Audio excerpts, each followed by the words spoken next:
Searching education के YouTube channel में आप सभी का स्वागत है। आज के वीडियो में देखेंगे आरआरबी एनटीपीसी सीबीटी 1 5 जून 2025 को प्रथम शिफ्ट में जो पेपर आया था उसके मैथ के प्रश्न को कवर करेंगे।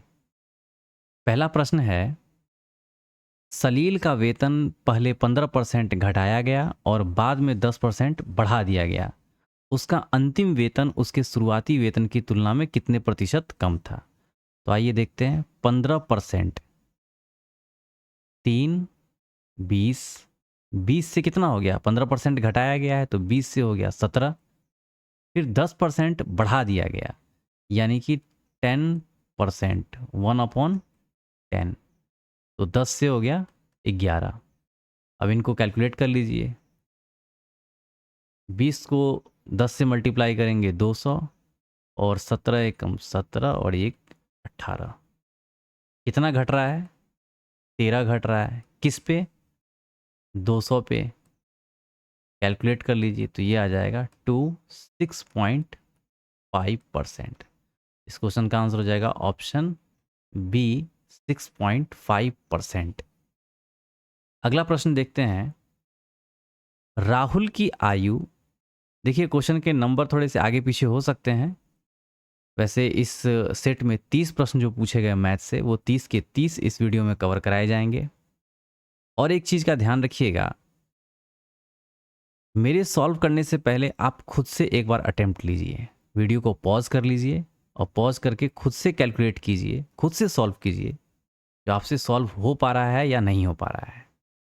हो सकता है मेरे से कम समय में आप सॉल्व कर दें क्योंकि मुझे यहाँ पे समझाना पड़ रहा है। दूसरा ये है, जो मेरे क्वेश्चन के सॉल्व करने का तरीका और आपके क्वेश्चन के सॉल्व करने का तरीका डिफरेंट हो, तो वीडियो को पॉज करके आप खुद से भी एक बार अटेम्प्ट ले सकते हैं।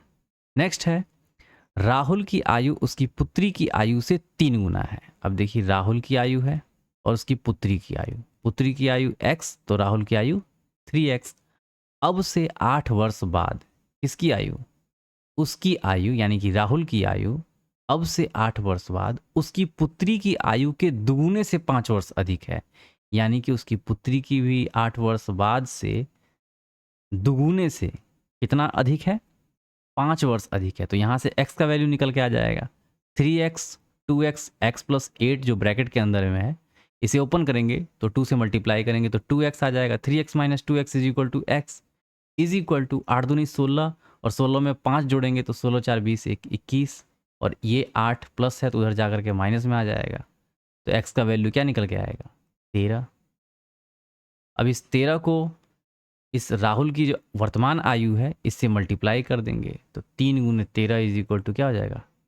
39। तो इस क्वेश्चन का आंसर हो जाएगा ऑप्शन ए। देखिए यहाँ पे बोर्ड ने किस तरीके से 30 वर्ष दिया है आई डोंट नो, बट ऐसे क्वेश्चन पे ऑब्जेक्शन लगाया जा सकता है। तो क्वेश्चन का आंसर हो जाएगा ऑप्शन ए, 39 ईयर। अगले प्रश्न की तरफ बढ़ते हैं। अगला प्रश्न है 127 माइनस, अब देखिए 17, 3 20, 3 23, यानी कि 7 को 23 से मल्टीप्लाई करना है तो 7 21, 61, 161 प्लस 93। अब यहाँ पे थोड़े से ऑप्शन को थोड़ा अब गौर से देखेंगे तो यूनिट डिजिट का जो नंबर है वो डिफरेंट डिफरेंट है। 2 है, 1 है, 7 है, 9 है। तो यहाँ पे आप यूनिट डिजिट का इस्तेमाल कर सकते हैं। तो 7 3 10, यानी कि 0, 10 में से 1 गया 9, यानी कि यूनिट डिजिट पे क्या आ जाएगा? 9। इस क्वेश्चन का आंसर हो जाएगा ऑप्शन डी, 59। आप वैसे कैलकुलेट भी कर सकते हैं इसको। 127 में 93 जोड़िए, 93 जोड़ करके 161 घटा दीजिए। बढ़ते हैं अगले प्रश्न की तरफ। मैं फिर से बता रहा हूँ, आप वीडियो को पॉज कीजिए और पॉज करके खुद से सॉल्व कीजिए, तभी आपको थोड़ा सा पता चलेगा जो आपका लेवल क्या है और आप कैसे क्वेश्चन को लगा पा रहे हैं। प्रश्न है, एक आदमी 7 घंटे में 519 किलोमीटर की दूरी तय करता है, ठीक है, या तय करनी है जो भी है। यदि वह इस दूरी का दो तिहाई भाग 5/7 समय में तय करता है, यानी कि इस दूरी का 2/3 भाग 5/7 समय में तय करता है, तो शेष समय में, अब देखिए 5/7 समय में तय करता है तो शेष समय कितना हो जाएगा? शेष समय 2/7 और टोटल समय कितना ले रहा है, 7 ले रहा है। और ये भाग है ना, 5/7 पार्ट है, टोटल यहाँ पे 7 है और 5/7 समय ले रहा है और शेष कितना हो जाएगा, तो 7 में से 5 गया 2, 7 में से 5 गया 2, तो यानी कि 2/7 शेष समय हो जाएगा। और 519 का 2/3 भाग, तो शेष कितना होगा, 519 का 2/3, अब 2/3 है, 1 में से 2/3 घटाइएगा तो कितना आ जाएगा, 3 में से 2 गया 1/3, तो 1/3 जो है ये कितना पार्ट, इसका कितना हो जाएगा, 3 एकम 3 और 3 सत्ते 21 और 3 3 9, तो ये शेष दूरी हो गई। और टाइम शेष समय जो था, ये शेष समय क्या हो जाएगा, टोटल 7 और 7 का कितना 2/7, क्योंकि 5/7 तो कवर कर रहा है ना, और शेष क्या बचा, 7 में से 5 गया 2, 2/7, तो ये हो जाएगा 2। अब 1/73 जो है ये आपका हो जाएगा दूरी और ये हो जाएगा समय। हमें स्पीड निकालना है तो दूरी बटे मतलब स्पीड निकालना है, तो स्पीड इज इक्वल टू क्या होता है, डिस्टेंस अपॉन टाइम। 2 8 16, 2 6 12, 2 5 10, तो 86.5 किलोमीटर पर आवर उसका जो शेष दूरी और शेष समय में जो भी है उसकी चाल होगी। इस क्वेश्चन का आंसर हो जाएगा 86.5। बढ़ते हैं अगले प्रश्न की तरफ। अगला प्रश्न है, किरण अपनी आय का 45% खर्च करता है, यदि वह इतना बचाती है, यानी कि इतना खर्च कर दिया 100 में से, तो बचाया कितना, बचाया 55%। सीधा साफ कॉन्सेप्ट है, 45% खर्च कर दिया। मान लीजिए आपके पास 100% है कोई भी चीज़, 45% आपने खर्च कर दिया, बचा कितना 55%, और यही 55% जो है ये 66,000 के बराबर है। तो पूछ रहा है उसकी आय, आय क्या था आपके पास, पहले से आपने क्या एज्यूम किया था 100, तो 100 के बराबर में निकालना है, तो 55 बराबर इतना, तो 100 बराबर क्या हो जाएगा 66,000 बटे 55 गुने 100, 11 पचे 55, 11 छक 66, 5 दूनी 10, 6 दूनी 12। अब देख लीजिए 12 कहाँ पे है, ऑप्शन 3। 12 पे कितना 4 जीरो है, तो यहाँ से भी आपको मिल जाएगा 1 2 3 और ये 4 जीरो। यहाँ पे आप लगा भी सकते हैं, वैसे ये सब लिखने की ज़रूरत नहीं है, ऑप्शन मिल गया, आगे बढ़िए। अगला प्रश्न देखते हैं। अब क्वेश्चन नंबर 34 जो है ये क्यूब रूट लगा हुआ है 5832, ये किसका होगा, और ये इस तरीके से, तो ये जो है आपका, आप अगर 20 का देखेंगे तो 2 दूनी 4 दूनी 8, 8,000 के आसपास आ गया। 9 आप यूनिट डिजिट से भी कर सकते हैं, 9 19 19 19 का करेंगे तो 9 9 81 और 9 एकम 9, तो यहाँ पे यूनिट डिजिट पे 2 है तो ये नहीं होगा। आप 18 देख सकते हैं, 18 गुने 18 और यहाँ पे 18, तो 8 8 64, 8 8 64 8 512, यानी कि यूनिट डिजिट पे 2 है, तो ये हो जाएगा 18 का क्यूब रूट। इस तरीके से दे रखा है, यहाँ पे कितना है, कहाँ ना है सैकड़ा, 1000, 10,000, तो 10,000 है, तो यहाँ पे पावर में 4 है, तो यहाँ पे आ जाएगा 10 गुने 5/24 और गुने 78, 5 से ये 2 2 9 और इसे कैलकुलेट कर लीजिए, 9 8 72 2 7, 9 से 63 63 और 7 कितना हो जाएगा 70, और ये 24 24, आप कैलकुलेट कर लीजिए, 24 दिया 72 2 48, 10 में से 8 गया 2 2 2, ये कट रहा है क्या, ये तो पूरा पूरा कटेगा ही नहीं, 17 है 8 है 21 है 13 है, फिर भी देख लेते हैं।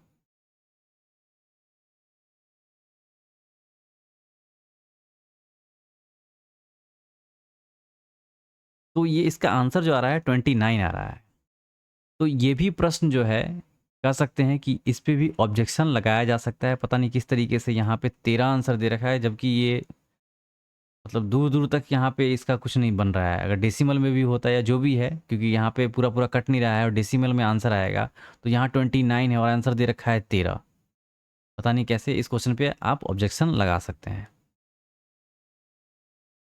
क्वेश्चन नंबर 34, सेट पहला ही सेट है पहले दिन का पहले शिफ्ट का। अब देख लीजिए दो दो प्रश्न में इस तरीके से एरर आ गया है। किस तरीके से क्वेश्चन सेट किया जा रहा है पता नहीं चल रहा है। नेक्स्ट देखते हैं अगला प्रश्न। इसको इस तरीके से, ये अलजेब्रा का क्वेश्चन है, ज़्यादा दिमाग लगाने की ज़रूरत नहीं है। ये जो भी है स्क्वायर है, इस तरीके से इन सबको ओपन कर लीजिए और ऐड कर दीजिए। तो देखिए ए माइनस बी का whole square, A square 2×4 x² plus B square 25 y² और माइनस क्या हो जाएगा 5×10 20 xy। क्लियर। फिर उसी तरीके से 25 x² plus 4 y² plus 5×10 20 xy plus A plus B, A minus B 2×4 x² minus 25 y²। तो ये 20 xy और 20 xy ये तो ख़त्म हो गया। 25 y² और 25 y² ये भी ख़त्म हो गया। 4 x², 25 x² और 4 x²। तो 4 25 और 4 कितना हो गया 29, 29 एक 3 3 33 x²। तो यहाँ पर आप देखेंगे ये 34 है, ये नहीं होगा। -33 है तो ये भी नहीं होगा। -34 है, ये भी नहीं होगा। एक ही ऑप्शन में 33 x² दिख रहा है, तो बस आंसर हो जाएगा आपका ऑप्शन डी 4। आगे कैलकुलेट करने की ज़रूरत ही नहीं है। वैसे आप देख सकते हैं इन सबको हमने जोड़ दिया तो बच क्या गया यहाँ पे 4y² प्लस 4y। अगला प्रश्न देखते हैं। क्वेश्चन नंबर 37 है। एक्चुअली में क्वेश्चन का अरेंजिंग थोड़ा सा आगे पीछे हो गया है, अदरवाइज नेक्स्ट क्वेश्चन जो भी है आप देख लीजिएगा। क्वेश्चन नंबर शायद 8वां है यहाँ पे। तो वरुण और आशीष मिलकर एक हॉल को 3 दिन में पेंट करते हैं। तो यहाँ पे ये वरुण हो गया और ये आशीष, ये दोनों मिलकर के 3 दिन में कोई भी हॉल है उसे पेंट कर देते हैं। वरुण अकेला जब आता है तो इसे 7 दिन में पेंट कर लेता है। ठीक है। तो आशीष अकेले ऐसे 4 हॉल को कितने दिन में पेंट करेगा? तो इसका एलसीएम हो जाएगा 21, ये हो जाएगा 7 और ये हो जाएगा 3। यानी कि वरुण का जो एफिशिएंसी है वो 3 और आशीष का हो जाएगा 4। अब बोला जा रहा है, तो बोला जा रहा है आशीष, तो आशीष का हो जाएगा यहाँ 4। तो आशीष को ऐसे 4 हॉल यानी कि 21 × 4 हॉल अगर इसको वर्क करना हो, मतलब तो उसको कितना टाइम लगेगा या कितना दिन लगेगा? तो आशीष का जो एफिशिएंसी है आशीष का वो 4 है। 4 से 4 ख़त्म, तो कितना दिन लगेगा? 21 दिन लगेगा आशीष को। इस क्वेश्चन का आंसर हो जाएगा ऑप्शन सी। अगला प्रश्न देखते हैं। दो संपूरक कोण में से बड़ा कोण छोटे कोण से 28 डिग्री अधिक है तो छोटा कोण कितना होगा? देखिए संपूरक कोण की जब बात हो रही हो तो 180 डिग्री, अगर पूरक कोण की बात होगी तो 90 डिग्री। ठीक है, ध्यान रखिएगा। 180 डिग्री में दो संपूरक, मान के चलिए ये एक x होगा तो दूसरा क्या हो जाएगा 180 माइनस x। अब बोला जा रहा है, आगे देखिएगा, दो संपूरक कोण में से बड़ा कोण छोटे कोण से 28 डिग्री अधिक है। यानी कि इसे अगर मानते हैं छोटा तो ये क्या हो जाएगा बड़ा। छोटा से 28 अधिक है कितना 180 माइनस एक्स बड़ा, तो इधर आ जाएगा 2x इज इक्वल टू 28 घटाएंगे 10 में से 8 गया 2, 6 में से 7 में से 2 गया 5 2 7 1, तो x का वैल्यू क्या आ जाएगा 7 6, यानी कि x का वैल्यू आ जाएगा 76 डिग्री। ओके, तो छोटा एंगल क्या हो जाएगा x का वैल्यू पूछा जा रहा है ना, यानी कि छोटा वाले का पूछा जा रहा है। अगर बड़े वाले का पूछा जाता तो 180 में से 76 को घटाते तो जो मान आता या जो भी रिजल्ट आता तो वो बड़ा एंगल होता। बढ़ते हैं अगले प्रश्न की तरफ। अगला प्रश्न है, दीवार के सहारे टिकी एक सीढ़ी 36 ग्राउंड से थीटा एंगल बनाती है। इस प्रकार की tan theta is equal to 15/8 है। यदि दीवार से सीढ़ी के शीर्ष की ऊंचाई इतना है तो दीवार से सीढ़ी के पाद की दूरी ज्ञात कीजिए।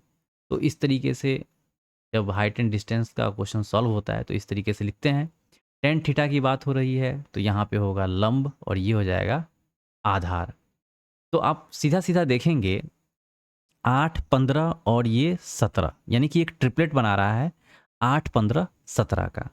अब देख लेते हैं, यदि दीवार से सीढ़ी के शीर्ष की ऊंचाई, दीवार से सीढ़ी के शीर्ष की ऊंचाई 30 है, यानी कि 15 का वैल्यू कितना दे रखा है 30, कितना गुना है 2 गुना।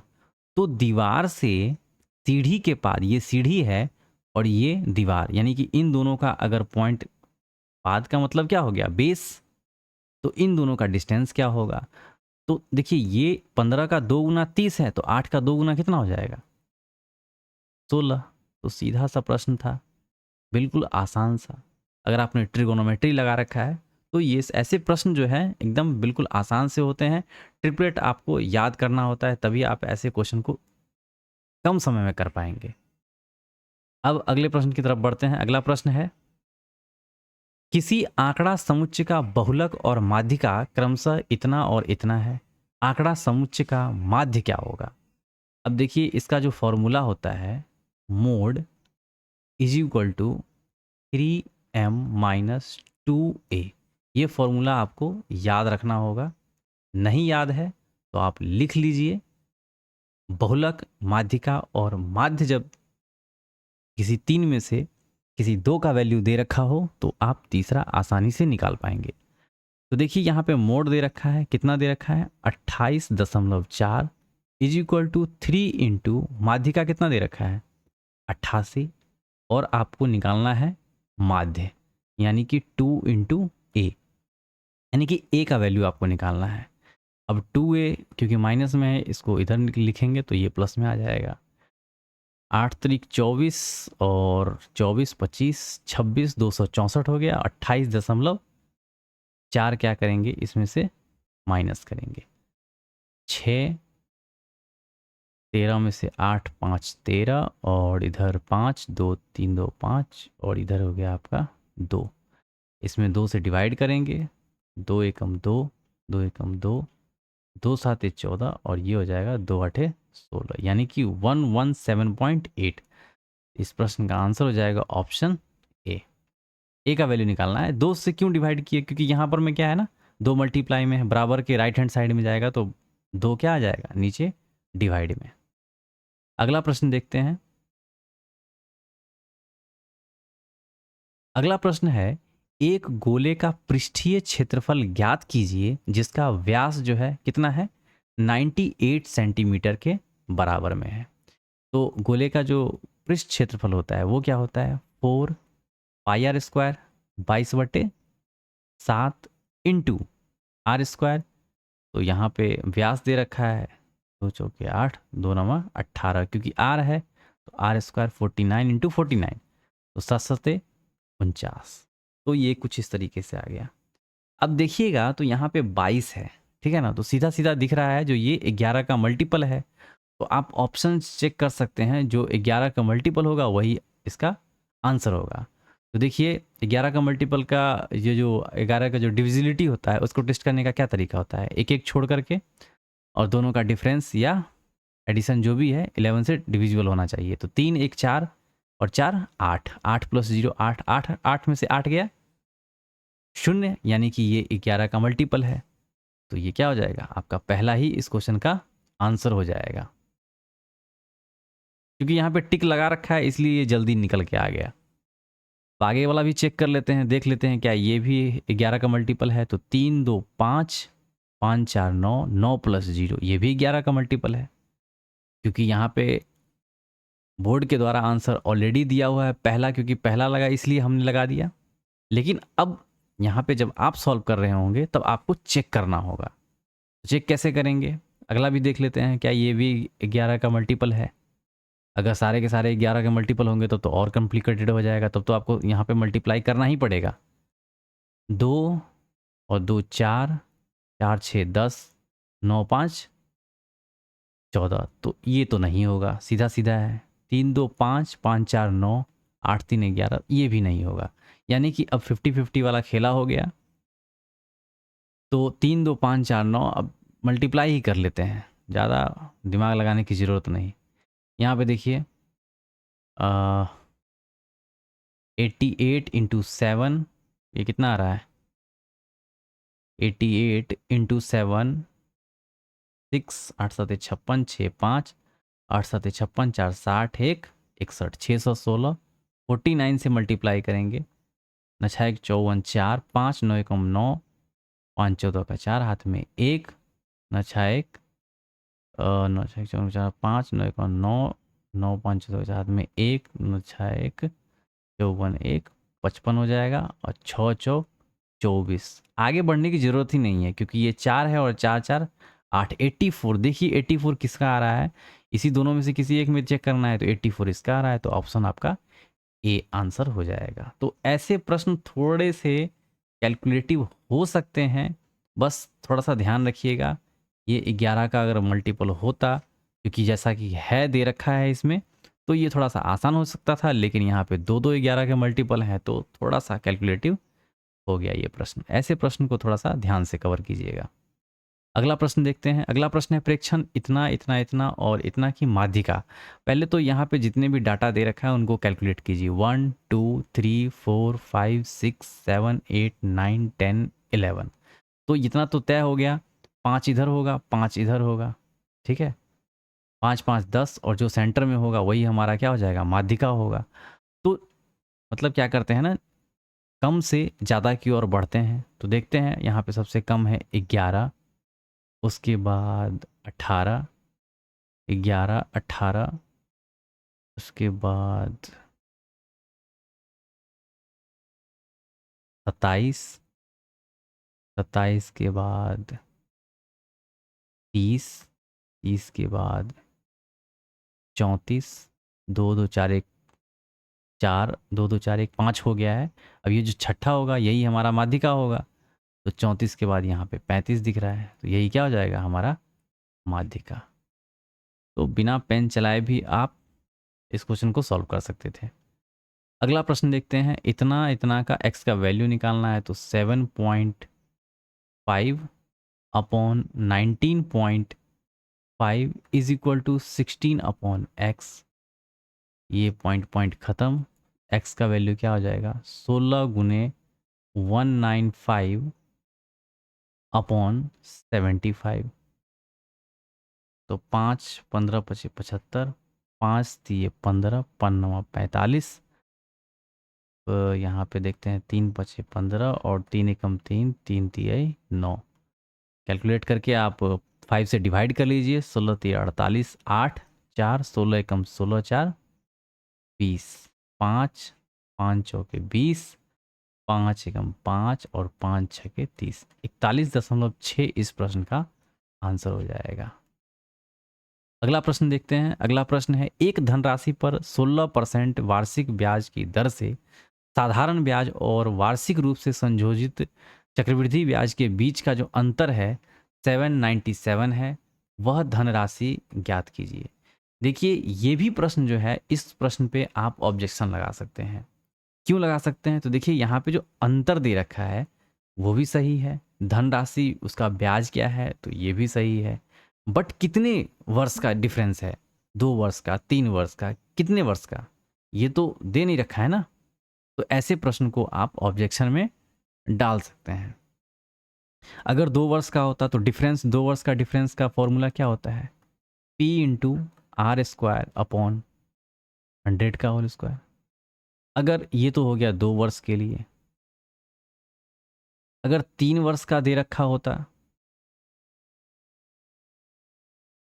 अगर यहाँ पे क्लियर कर दिया रहता जो 3 वर्ष का डिफरेंस है, तो 3 वर्ष के डिफरेंस के लिए क्या होता है formula, difference is equal to P into R square upon 100 का whole square into 300 plus R बटे व्हाट 100। तो ये फॉर्मूला है 3 साल का, और ये जो फॉर्मूला था 2 साल का था। तो यहाँ पे पहले देख लेते हैं 2 साल के फॉर्मूले पे क्या ये कैलकुलेट होकर के ये रिजल्ट आ रहा है। अगर आ रहा होगा तो यहाँ पर मैं कहीं ना कहीं 2 वर्ष का यहाँ पे जो है टाइपिंग एरर है। तो देखते हैं 797 ये इसका डिफरेंस है, हमें क्या निकालना है, धनराशि निकालना है, यानी कि पी ही निकालना है। और 16% ब्याज है, तो 16 गुने 16 बट्टे 100 इंटू वाट 100। अब देख लेते हैं, इसको कैलकुलेट करना होगा। 100 इसको छोड़ दीजिए, 16 है कितना होता है 256, तो 797 256 से क्या करना होगा, डिवाइड करना होगा। तो 256 दो 25 3 से छत्रिक 18 1 25 दिया 75 1 76, 17 में से 8 गया 9 8 17, 8 में से 6 2 8, यहाँ से एक जीरो आएगा। अब ये 1 टाइम्स जाएगा,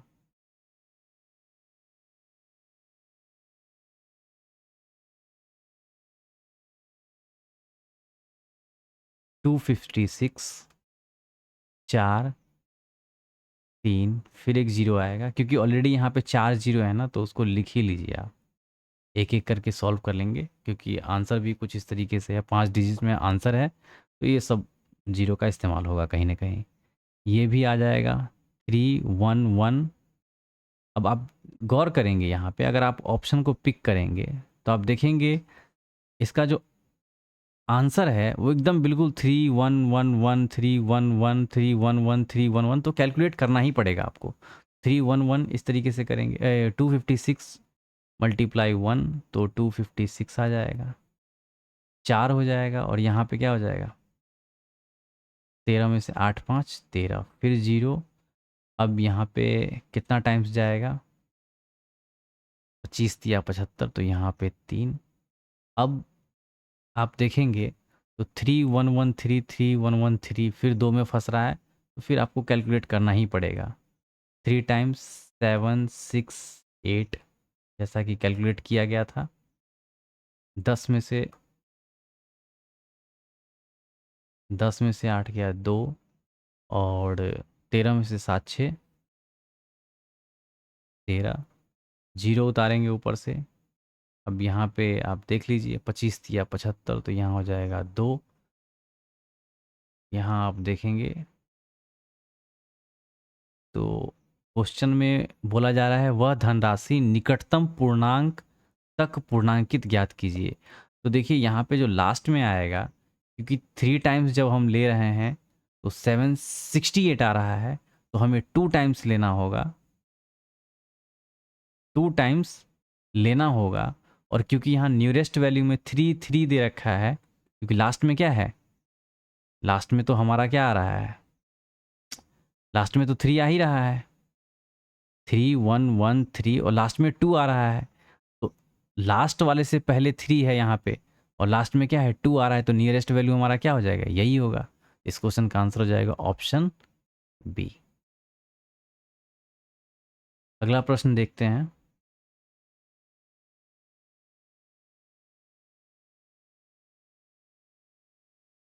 अगला प्रश्न है, यदि द्विघात समीकरण इतना और इतना के दोनों मूल सार्व हैं तो के का मान ज्ञात कीजिए। तो ऐसे प्रश्नों को सॉल्व करने के लिए आपने अगर द्विघात समीकरण पढ़ा होगा, दोनों को एक दूसरे के इक्वल कर लेते हैं, तो 2 अपॉन क्या हो जाएगा 3 इज इक्वल टू के अपॉन क्या है 4 इज इक्वल टू क्या हो जाएगा 8 अपॉन 12। इसका कैलकुलेशन इसके साथ कीजिए या इसका कैलकुलेशन इसके साथ कीजिए, के का वैल्यू आ जाएगा। तो देखिए 2/3 बराबर के बटे क्या हो जाएगा 4, 4 दूनी 8, यानी कि के का वैल्यू क्या आ जाएगा 8/3। आप यहाँ से भी कैलकुलेट कर सकते हैं, के/4 बराबर 8/12, 4 दिए 12, 8/3, तो के का वैल्यू क्या आ जाएगा 8/3। अगला प्रश्न देखते हैं। अगला प्रश्न है, एक डीलर 63,000 प्रति ड्रायर की दर से 2 ड्रायर बेचता है। एक पर उसे 5% का प्रॉफिट होता है और दूसरे पर उसे 30% की हानि होती है। पूरे लेन देन में उसका हानि प्रतिशत कितना होगा। तो आइए देखते हैं इस प्रश्न को कैसे सॉल्व करते हैं। तो देखिए एक पर उसे 5% का लाभ होता है, तो 5% का लाभ कहने का मतलब क्या हो जाएगा 5%, 5 दूनी 10, यानी कि 20 का चीज़ वो 21 में बेच रहा है, तभी तो 5% का प्रॉफिट हो रहा है। और दूसरे पर उसे 30% का हानि होता है। 30%, 0 खत्म, यानी कि 10 का चीज़ वो कितना में बेच रहा है? 17 में बेच रहा है। अब ध्यान देने वाली बात ये है, क्योंकि दोनों का जो सेलिंग प्राइस है वो सेम है। अब हमें जो सेलिंग प्राइस निकल के आ रहा है वो 21 एक का आ रहा है और एक का 17 आ रहा है। इन दोनों को क्या करेंगे, यहाँ पे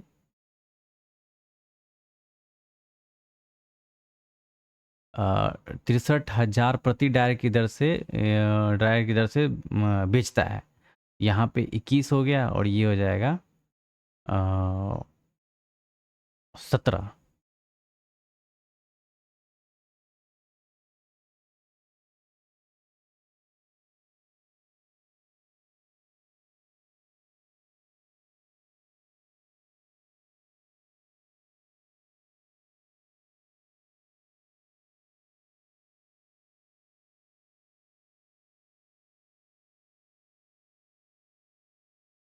एक सेकेंड, एक सेकेंड, एक सेकेंड, यहाँ पे 10 है, ये 17 नहीं होगा। एक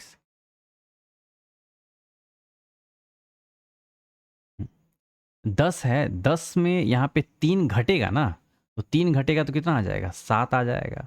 अब आप देखेंगे 63,000 प्रति ड्रायर की दर से 2 ड्रायर बेचता है। अगर एक का विक्रय मूल्य हमें कितना आ रहा है? 21 आ रहा है, तो दूसरे का भी 21 होना चाहिए। तो इन दोनों को बराबर करने के लिए क्या करेंगे? इसमें 3 से मल्टीप्लाई करेंगे। और जब हमने 3 से मल्टीप्लाई इधर किया तो 3 इधर भी मल्टीप्लाई करेंगे, तो ये कितना आ जाएगा? 10 तिया 30 और ये आ जाएगा 7 21। अब दोनों का सेलिंग प्राइस क्या है?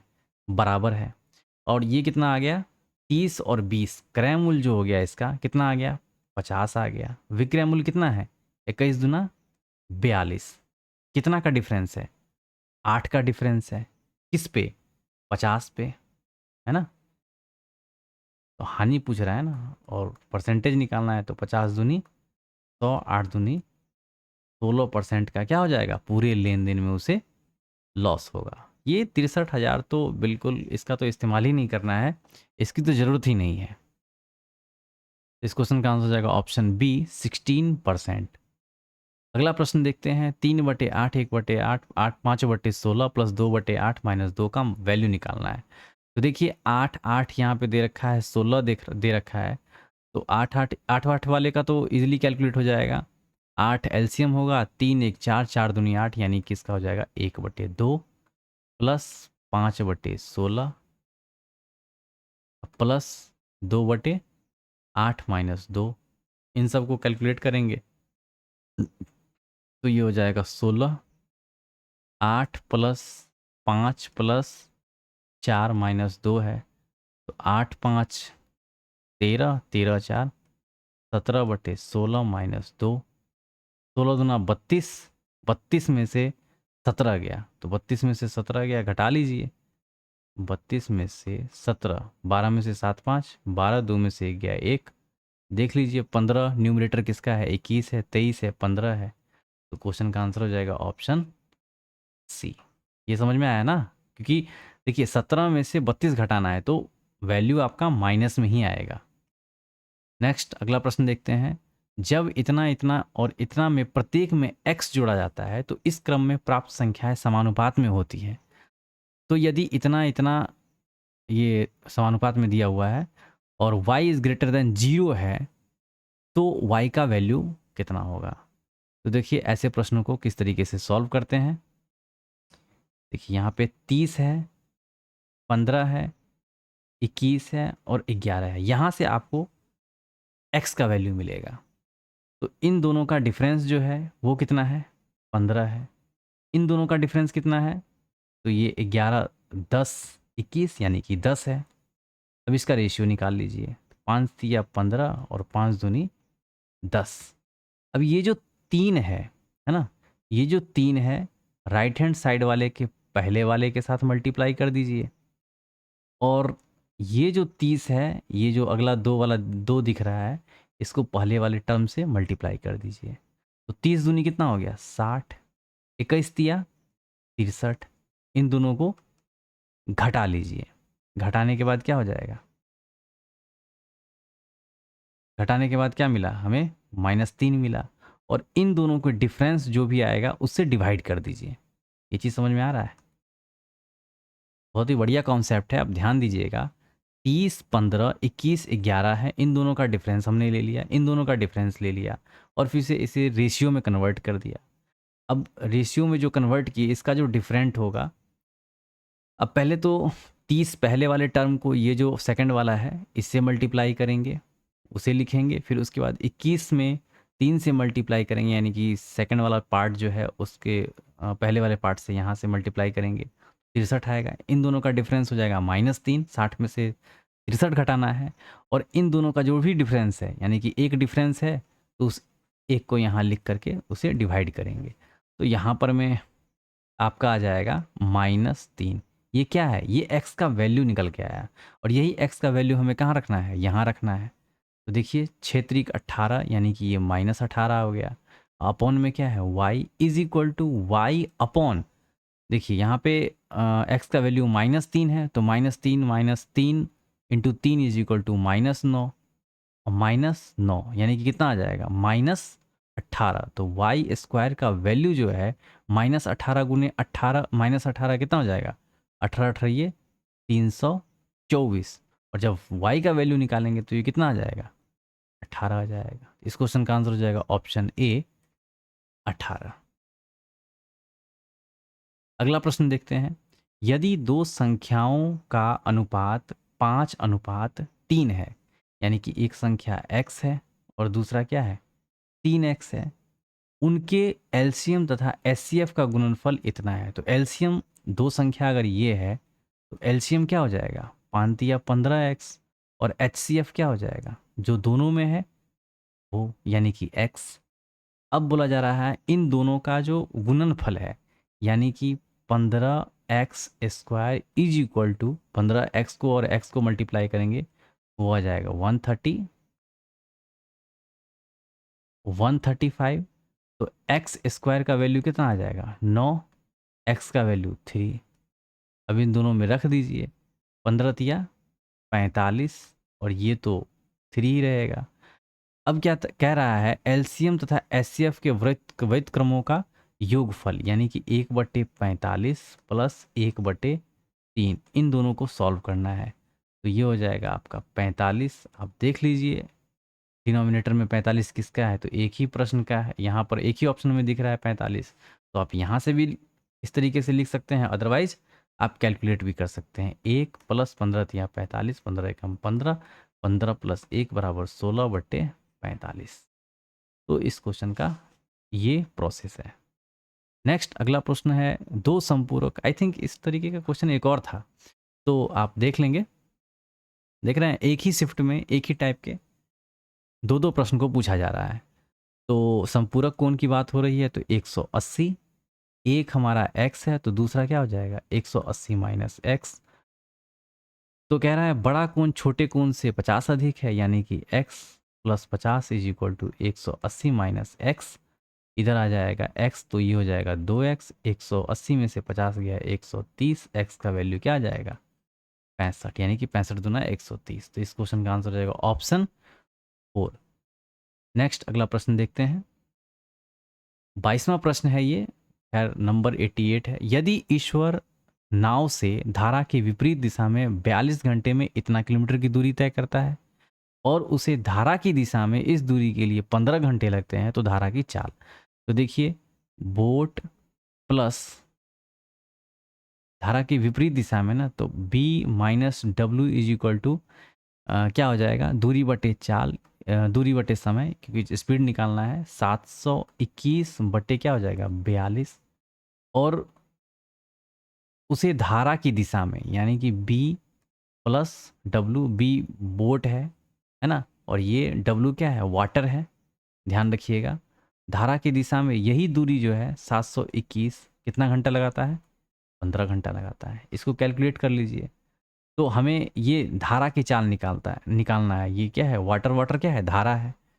तो धारा की चाल निकालने के लिए अगर देखिए ये माइनस है प्लस है, इन दोनों को क्रॉस करेंगे तो हमें बोट का निकल के आएगा। फिर उसको वैल्यू पुट वगैरह कीजिए। इससे अच्छा हम क्या करते हैं, साइन को कन्वर्ट कर लेते हैं। देखिए यहाँ प्लस है तो ये माइनस, ये प्लस है तो माइनस, ये प्लस है तो माइनस, तब ये प्लस माइनस कैंसिल हो जाएगा और ये माइनस क्या हो जाएगा? 2w इज इक्वल टू 721 क्योंकि दोनों में 721 है तो कॉमन हो जाएगा, 1/42 माइनस 1/15 हो जाएगा।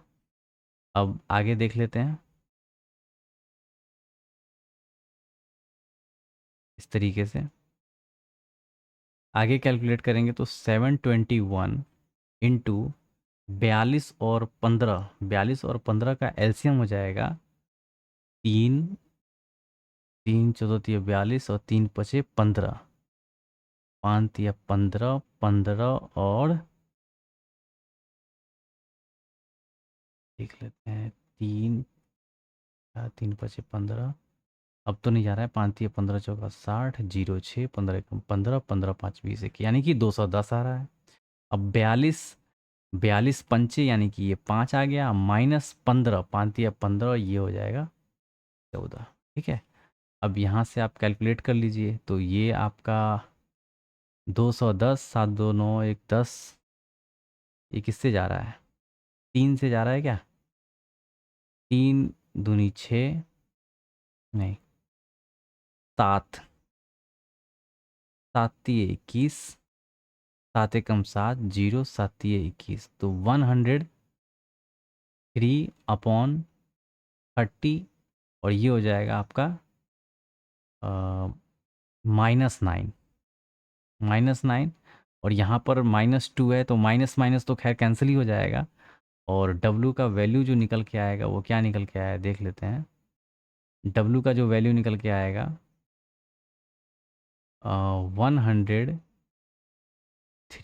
इसको मल्टीप्लाई कर लेते हैं, 9 तिये 27, 2 9 एकम 9 और इधर हो जाएगा आपका 30 दूनी 60, 6 से डिवाइड कर दीजिए, 6 एकम 6, 6 दूनी 12, 6 एकम 6,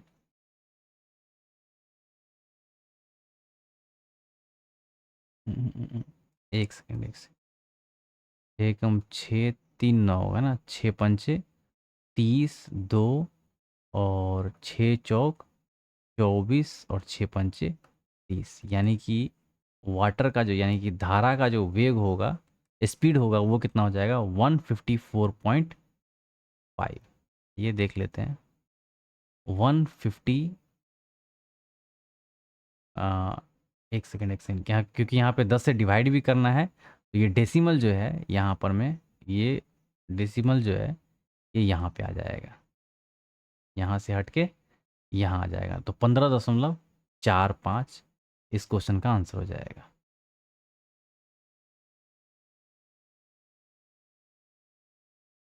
15.45 किलोमीटर पर घंटा पर आवर जो है धारा की चाल होगी।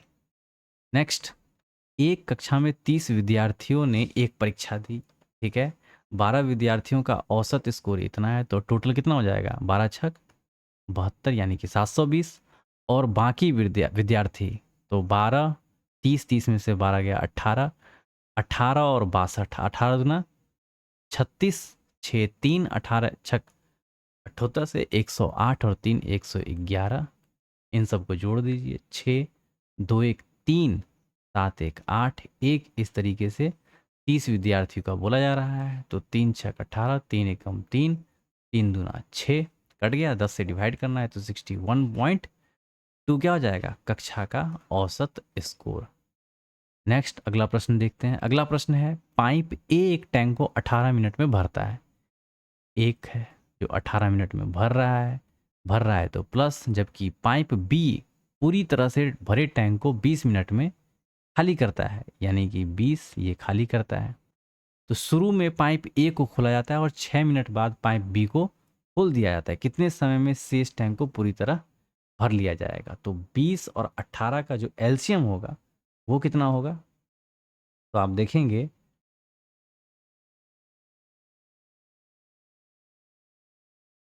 20 और 18 का जो एलसीएम होगा वो हो जाएगा आपका 118, 20 180, 18 दहें की 180, इसका एफिशिएंसी हो जाएगा 10 और इसका हो जाएगा 9।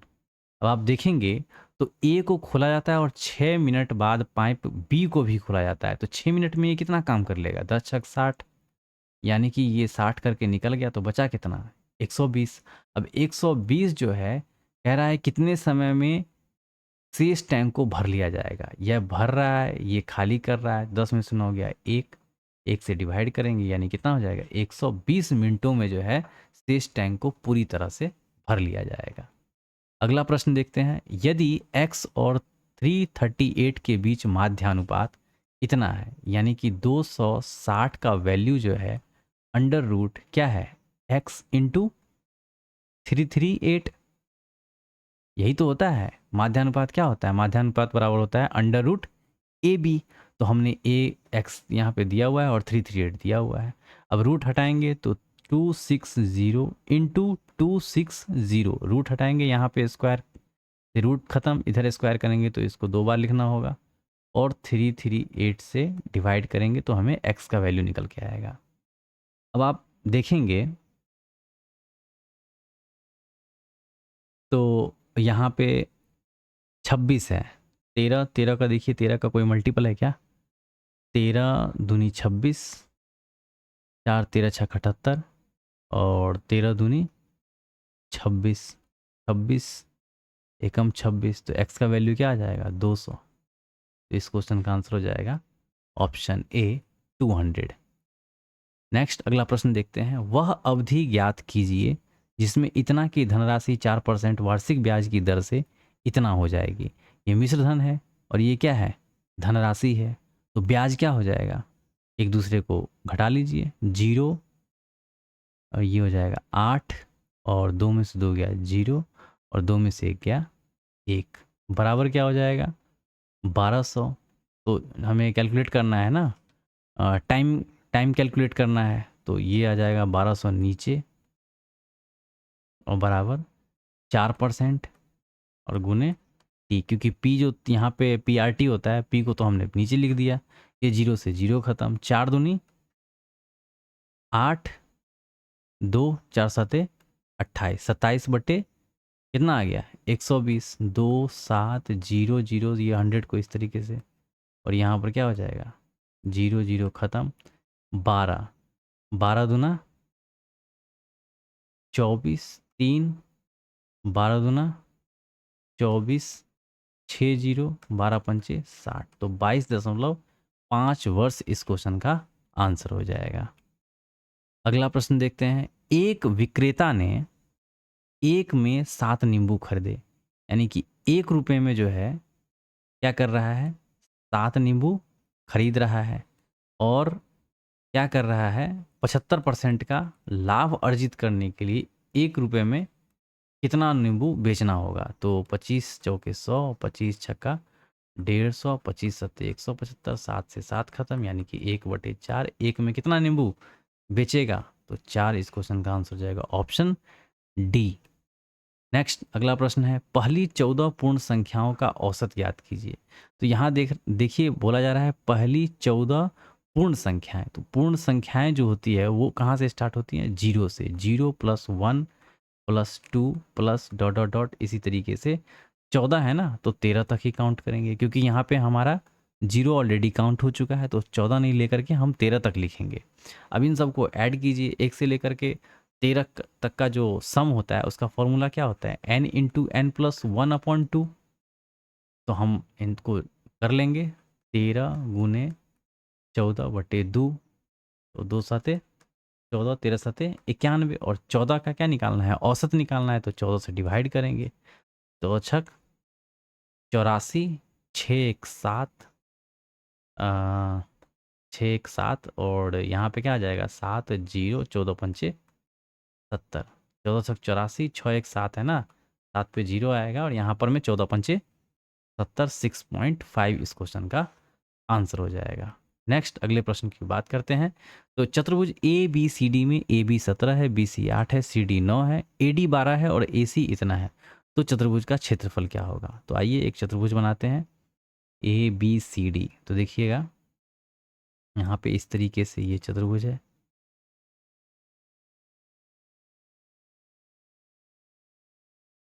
इस तरीके से,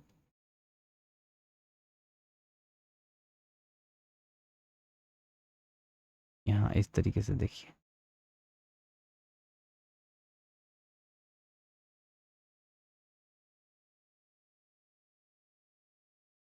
ये है ए, ये बी, ये सी और ये हो गया डी।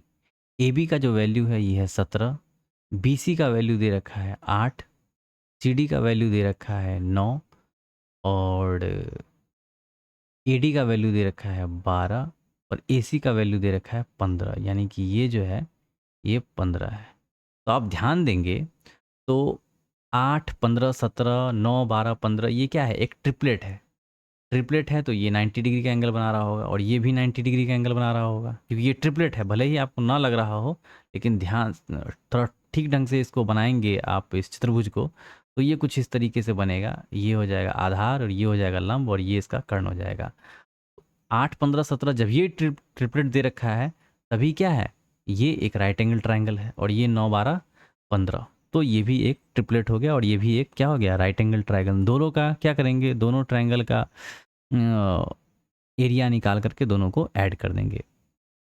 तो आइए इनका एरिया निकालते हैं।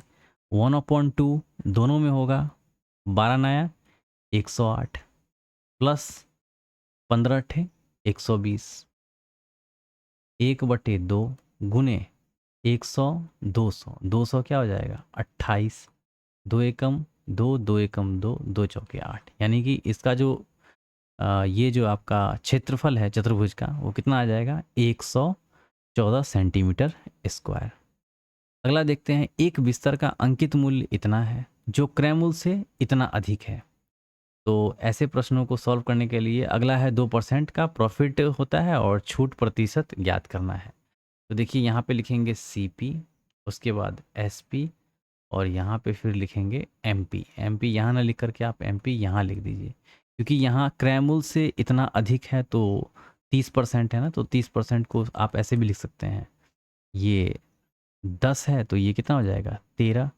और बोला जाए यदि लाभ प्रतिशत कितना है 2%, तो 2% कहने का मतलब 50 का चीज़ कितना होगा 51 होगा। अब इनको इस तरीके से कैलकुलेट कर लीजिए। रेशियो 13 पचे 65, 650, ये हो जाएगा 500 और ये हो जाएगा 510, इस तरीके से आ जाएगा।